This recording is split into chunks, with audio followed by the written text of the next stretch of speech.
Assalamu alaikum. Hello, kids. How are you today? Are you ready for the next story? Insha'Allah, I'm going to tell you the story of Prophet Uzair alayhi salam today. Are you ready, children? Now listen carefully. Bismillah. The story of Prophet Uzair alayhi salam.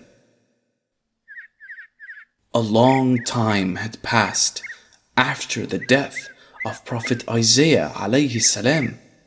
The people were now being led by Prophet Uzair alayhi salam.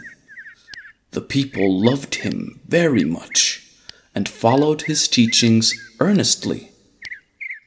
One day, Prophet Uzair alayhi salam headed to his farm, far away from the town he lived. He left early in the morning and traveled through the desert on his donkey. It was a hot day and the sun shone brightly. By afternoon, he reached a deserted town. When the Prophet looked around, all he could see was old and destroyed buildings and bones lying everywhere. He was really tired, so he decided to take rest under a tree. He took out his food and started eating it. After some time, the Prophet stood up and looked around. When he saw the ruined city, he was sad. How could Allah subhanahu wa ta'ala bring back life into the city? He wondered. He said this not out of doubt, but out of curiosity. When Allah heard this, He decided to teach the Prophet a lesson. He sent an angel of death to the Prophet, and the angel took his life. The Prophet lay without life under that tree for 100 years. In the meantime, his donkey died, and it turned into dust, except for its bones. After 100 years, God sent the angel of death back to the Prophet to revive him. The angel arrived and raised the Prophet back from the dead. The Prophet opened his eyes and saw the angel standing before him. The angel asked him, "For how long did you sleep?" "A day or part of a day." He said this because he knew he had slept early afternoon, and now it was late in the afternoon.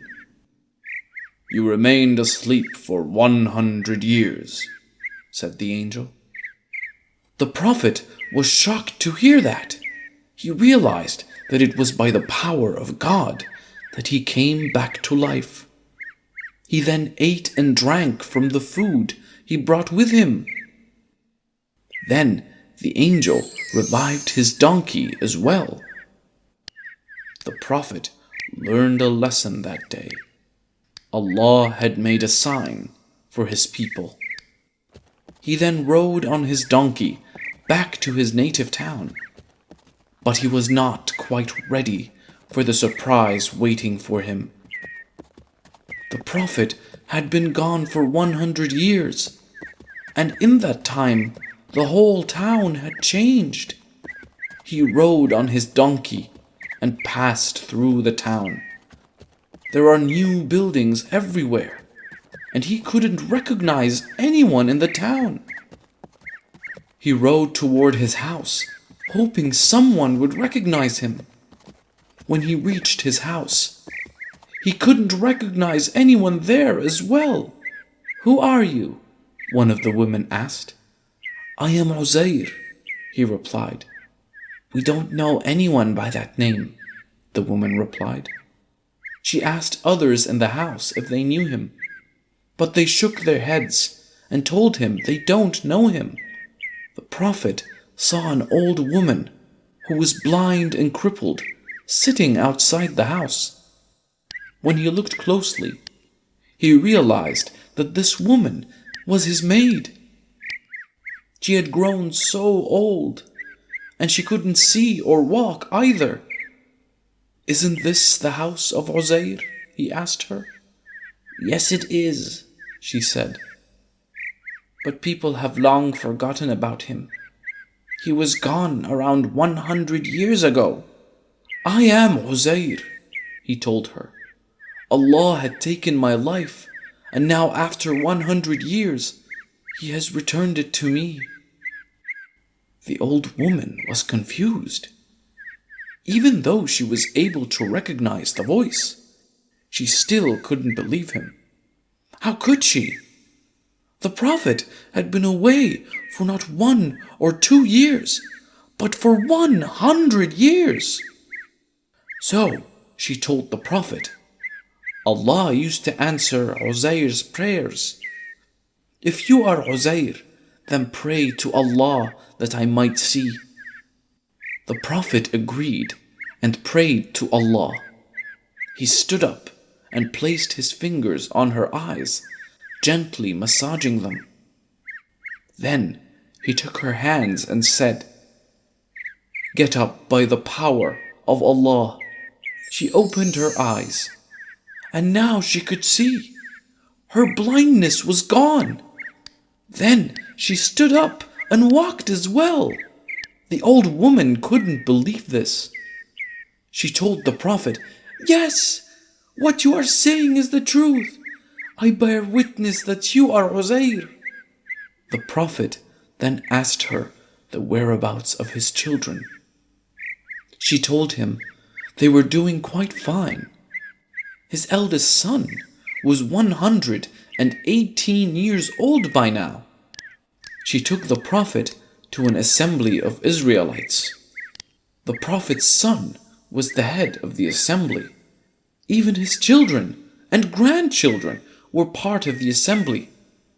The old woman introduced the Prophet to his sons. "This is your father." His sons were baffled.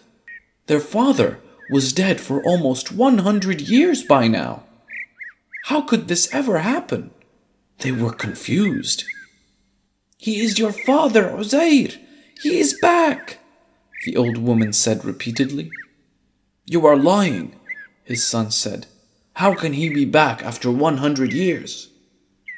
They accused her of lying. "I am your old maid," said the woman. "He just prayed to Allah for me, and here I am, walking and seeing." The people then stood up and approached the Prophet. "My father had a black mole between his shoulders," he told the Prophet. "We will believe you if you can show me that mark." The Prophet took off his shirt and showed them the black mole. His son couldn't believe it. He now knew that they were standing before his father. He couldn't believe his eyes. Everyone was happy. Many of the young men gathered there had never met the Prophet, but they had heard stories about his wisdom from their parents. They had another reason to be happy as well. Uzair was sitting under a tree, and the people were standing before him. While the Prophet was asleep, Nebuchadnezzar, the evil king of Babylon, had destroyed all the copies of the Torah to destroy their religion. No one remembered the Torah now. The only copy left in the world was buried somewhere only the Prophet knew. "Allah is truly great," one of his grandsons said. "Only you can tell us where the last copy of the Torah is." The Prophet led the people to the hidden place and took out the copy of the Torah. But the book had been buried for so long. Its leaves were rotted and the book itself crumpled. He sat under the shade of a tree, surrounded by the children of Israel, and copied out the Torah for them from that script. Henceforth, the Jews said that Prophet Uzair is the son of Allah. For the 2 pieces of evidence which came down from heaven for his copying the Torah, and for his fighting the cause of the Israelites. The village, which was in ruins, is said to be Sayrabad. Did you like the story, kids? If you liked it, then please hit the like button. Don't forget to subscribe and click that notification icon to keep updated on all our videos. Insha'Allah, I will tell you the story of Prophet Zakaria alayhi salam in the next episode. That's all for today. Goodbye.